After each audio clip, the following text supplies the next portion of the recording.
नमस्ते, मैं हूँ ईरा त्रिवेदी और आपका बहुत बहुत स्वागत ओम शांति ओम सिर्फ GNT पे।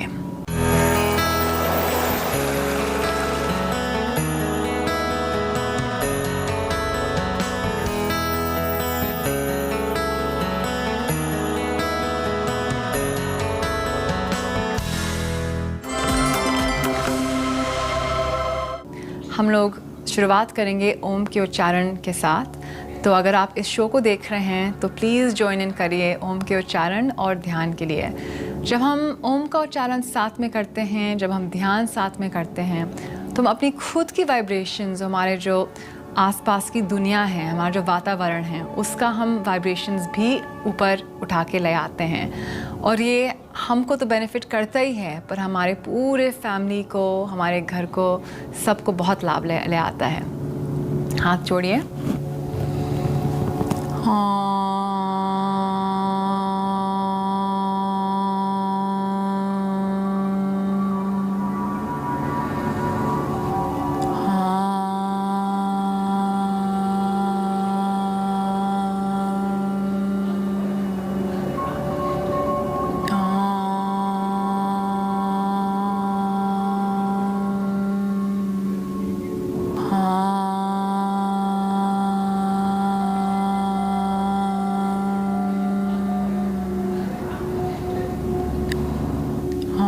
शांति शांति शांति।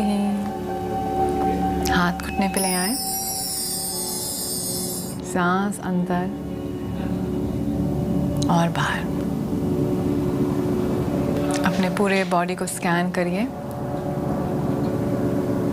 अपने toes, ankles, calves, knees, thighs, pelvis,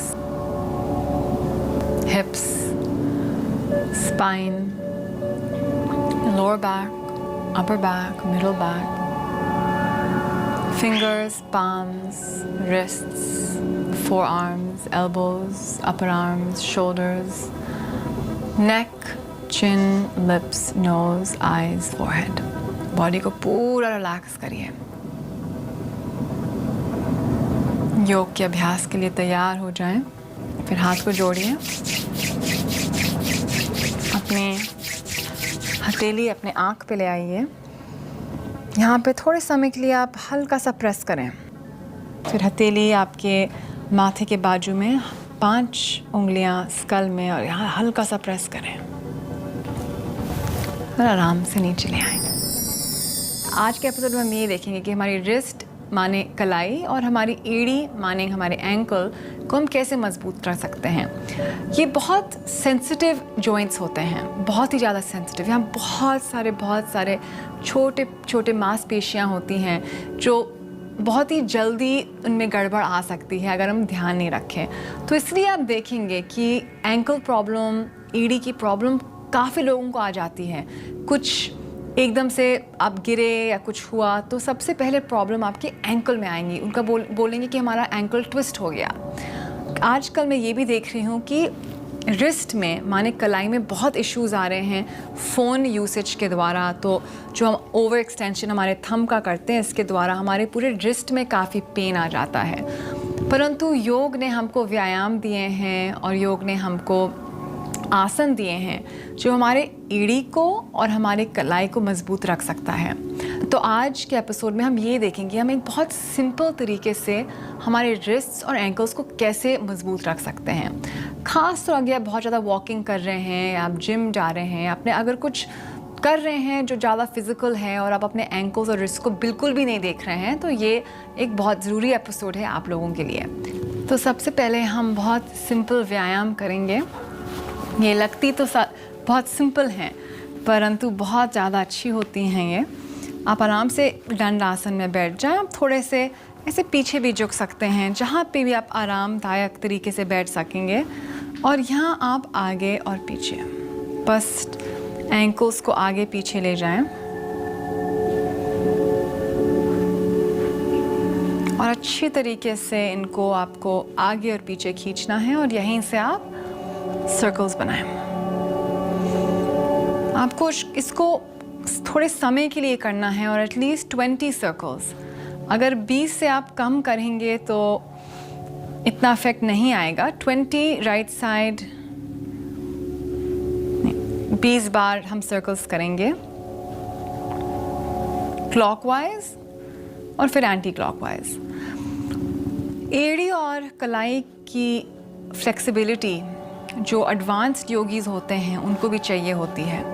तो अगर आप एडवांस्ड आसनास करना चाहें तो कभी कभी जो हमारी एड़ी और कलाई की फ्लेक्सिबिलिटी वो रास्ते में आ सकती है। मैंने बहुत अभ्यासियों को देखा है जिनको थोड़ा समय लगा हो एक आसन पाने के लिए, क्योंकि उनकी एंकल्स और रिस्ट्स में मोबिलिटी नहीं थी। तो ये आम व्यायाम जो मैं आपको दिखा रही हूँ और सिंपल आसन्स, इनसे एडवांस्ड योगीज भी बहुत लाभ पा सकते हैं। तो देखिए, अगर आपने 20 राउंड्स किए तो अब आपको थोड़ा सा महसूस हो रहा होगा अपने एंकल्स पे कि यहाँ पे कुछ हो रहा है। मोच आना एक बहुत आम शिकायत होती है, तो ये सिंपल से व्यायाम आपको मोच से बचा सकते हैं, एड़ी और कलाई की। अब आप आराम से वज्रासन में बैठ जाएं।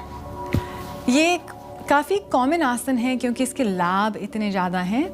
योग में हम वज्रासन को ज़रूर करते हैं खाना खाने के बाद, क्योंकि हमारी पाचन शक्ति को मजबूत करता है। इसमें क्या होता है कि सब ब्लड फ्लो हमारे अब्डोमिनल रीजन के पास डायरेक्ट हो जाता है, तो अच्छी पाचन शक्ति बढ़ती है इसमें। पर ये बहुत अच्छा हमारे एंकल्स के लिए भी है। इनफैक्ट लोग वज्रासन में ज़्यादा लंबे समय के लिए नहीं बैठ सकते हैं क्योंकि उनके एंकल्स में थोड़ी सी अड़चन आ जाती है। तो आप इसको थोड़ा देर बैठना है इसको, और आप थोड़ा कोशिश करिए कि आप धीरे धीरे धीरे इसमें समय बिताएं। अगर आपको ये सिंपल लग रहा है तो आप वीर आसन में भी बैठ सकते हैं। इसमें हम क्या करते हैं कि हम थोड़ा सा अपनी एड़ियाँ साइड में ले जाते हैं, तो इसमें ज़्यादा प्रेशर पड़ता है। तो किन्हीं लोगों के लिए कि कुछ ज़्यादा हो जाता है, परंतु अगर आपके एंकल्स में फ्लेक्सिबिलिटी है आप इसको करें। इसमें नीज़ के लिए, हमारे थाइस के लिए, सब के लिए ये बहुत अच्छा आसन है। अगर आप और भी एडवांस्ड हैं तो आप आराम से पीछे भी आ सकते हैं। अपने आप को धीरे धीरे लाइए और आप यहाँ पे पीछे लेट सकते हैं, और यहाँ तो अच्छा बिल्कुल मैक्सिमम फीलिंग आएगा। यहाँ पे आप रिलैक्स कर सकते हैं, हाथ को पीछे की ओर जोड़ सकते हैं। कितना सुंदर आसन है ये सुप्त वीरासन। अगर आपको ज़्यादा स्टिफनेस है और आपको अगर दर्द हो रहा है ज़्यादा, तो आप ज़्यादा देर नहीं टिके, बस 10-15 सेकंड के लिए ये आसन काफ़ी है। और फिर आप ऊपर आराम से आ जाएं और वापस वज्रासन में थोड़ा सा बैठ लें। यहाँ एंकल्स पे एक जेंटल प्रेशर पड़ता है और बहुत अच्छा लाभ आता है हमारे एंकल्स पे। और आप यहाँ पे अपने टोज़ को भी नीचे ला जा सकते हैं और यहाँ पे आ जाइए। यहाँ पे आपको एक अच्छा पूरे फुट पे अच्छा स्ट्रेच मिलेगा। प्लांटर फेशाइटिस करके एक फुट का एक डिजीज़ होता है जो काफ़ी लोग इस रोग से सफ़र करते हैं। प्लांटर फैशाइटिस से भी आपको थोड़ा सा रिलीफ मिल सकता है इस पर्टिकुलर आसन से। तो अपने टोस पे थोड़ा थोड़ा पीछे प्रेशर भी ला सकते हैं। इसको आप बढ़ाएं, तो धीरे धीरे आगे और धीरे धीरे पीछे। अगर आपको अपने फुट पे बहुत ज़्यादा पेन होता है और आपको लगता है बार बार दर्द हो रहा है, इसको आप ट्राई करिए। ये बहुत ही अच्छा आपको इमीडिएट इफेक्ट देता है ये वाला। थोड़ा थोड़ा आगे, सांस के साथ थोड़ा थोड़ा पीछे। इसको आप कोशिश करें कि एटलीस्ट 20 टाइम्स। और फिर अगर आपको ज़्यादा लग रहा है तो आप नीचे आ जाएं, वज्रासन में रिलैक्स करें, लंबा गहरा सांस, और फिर वही चीज़ हम फिर से करेंगे। टोज़ को पीछे और हल्का सा प्रेशर आगे। तो जब हम योग में चीज़ अवेयरनेस के साथ करेंगे तो फिर इसके लाभ भी ज़्यादा आएंगे और इंजरीज़ या हम अपने आप को डैमेज नहीं करेंगे। इंजरीज़ जब आती हैं, जब हम जल्दी में चीज़ करते हैं, इसमें कंसंट्रेशन की ज़रूरत है। आप फोकस तरीके से करें और फिर वापस वज्रासन में बैठ जाएं और अपने पैरों को अब आगे फिर से करें। और यहाँ पे हम अपने पैर से अब नमस्ते करेंगे। ये भी बहुत अच्छा है। तो आप ये कोशिश करें कि पैर से आपके नमस्ते हों यहाँ पे। जैसे हाथ से करते हैं तो पैर को आप जोड़ने की कोशिश और फिर रिलैक्स, और एक और बार पैर से नमस्ते करने की कोशिश करें। इसको एटलीस्ट 5 बार करना है और रिलैक्स्ड।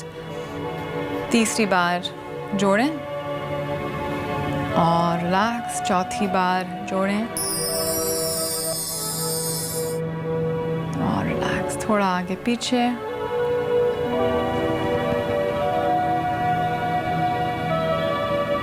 अपने पैरों को रिलैक्स करें और फिर हम आखिरी आसन करेंगे, मालासन। इसको बस आप आराम से करें। ये भी आपके एंकल्स के लिए अच्छा है। इनफैक्ट लोग इसको इतना कर नहीं पाते हैं क्योंकि उनकी एंकल की फ्लेक्सिबिलिटी नहीं होती है। तो आप अगर यहाँ नहीं आ पाए तो आप यहाँ आएँ। ये कितना बेनिफिशियल आसन होता है ख़ासतौर डाइजेशन के लिए, पर इसमें यही लोगों को रोकता है कि उनकी एंकल में फ्लेक्सिबिलिटी नहीं है। अगर आप इस आसन का अभ्यास करेंगे तो आप ज़रूर इसमें निपुण होंगे। तो आप कोशिश करिए। और अगर आपसे ये हो नहीं पा रहा है तो आप एक दीवार के साथ इसको कर सकते हैं। अगर आपके पास दीवार है तो दीवार को पीछे यहाँ पे आप टिके रहें थोड़े समय के लिए, फिर आराम से आप नीचे आ जाएं। फिर से हम थोड़े से एंकल रोटेशंस करेंगे आगे पीछे, फिर आराम से आप वापस आ जाएं। अब हम देखेंगे हमारी कलाई को। एंकल्स और रिस्ट काफ़ी सिमिलर तरीके की जॉइंट्स होती हैं, तो इन दोनों का ध्यान रखना है। बहुत सारे माइनर मांसपेशियाँ होती हैं यहाँ पे, और ये थोड़ी सी कॉम्प्लिकेटेड भी होती हैं। तो अगर ये इनमें कुछ नुकसान आया तो इनको ठीक करना थोड़ा सा मुश्किल लगता है और थोड़ा सा टाइम भी लगता है। तो इसलिए रिस्ट के लिए मैं आपको एक्सरसाइज बताती हूँ। अंगूठे को अंदर और अच्छे से स्क्वीज़ करें सबसे पहले, और फिर रिलैक्स और स्क्वीज़ करें अपने हैंड्स को एंड रिलैक्स्ड, स्क्वीज़ और रिलैक्स्ड। दोनों हाथ को जोड़ें और थोड़ा सा वार्म अप करें। इससे एक नर्व्स को भी रिलीफ मिलता है, क्योंकि हाथ में बहुत सारी नर्व एंडिंग्स होती हैं।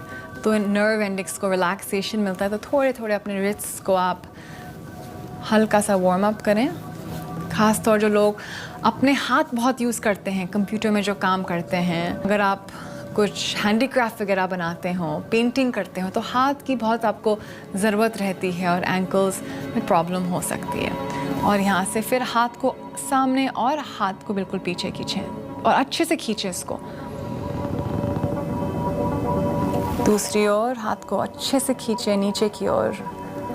पूरा आपको महसूस होगा सामने से लेके पीछे तक, और फिर ऊपर की दिशा में दोनों ओर इसको करें। और फिर हम लोग हाथ को इंटरलॉक करें और ऊपर ले जाएं, और ये कोशिश करें कि आपकी हथेलियां हैं वो बिल्कुल ऊपर की दृष्टि में आ जाएं, और यहाँ बिल्कुल स्ट्रेच करें। आपको पूरा अपने रिस्ट में कितना अच्छा इफेक्ट आता है। पूरा देखिए कि पाम सीलिंग की ओर ट्विस्ट करने की कोशिश करें। आपकी एल्बोज बिल्कुल सीधी। यहाँ पे आपको मिनिमम 20 सेकंड्स के लिए रहना है। अच्छे से टिके रहें, हाथ को खींचें और आराम से नीचे आप आ जाएं। और हम अपना आखिरी आसन करेंगे। अब हम आगे आ जाएं और यहाँ पे आप थोड़ा सा प्रेशर बनाते रहें। अगर आपको ये मुश्किल लग रहा है तो आप अपने हाथ के नीचे एक टॉवल लगाएं, और यहाँ पे आप थोड़ा सा ऊपर नीचे फिर आ सकते हैं। अगर आपको होल्ड करने के लिए प्रॉब्लम हो रही है तो आप ऊपर नीचे ऐसे आ सकते हैं, या तो आप अच्छे से होल्ड करिए यहाँ पे। फिर वही चीज़ थोड़ा सा साइड में तो और इजी है, और फिर वही चीज़ थोड़ा सा सामने, और सामने की ओर आप थोड़ा सा आगे प्रेशर बढ़ाएं और आगे जाने की कोशिश।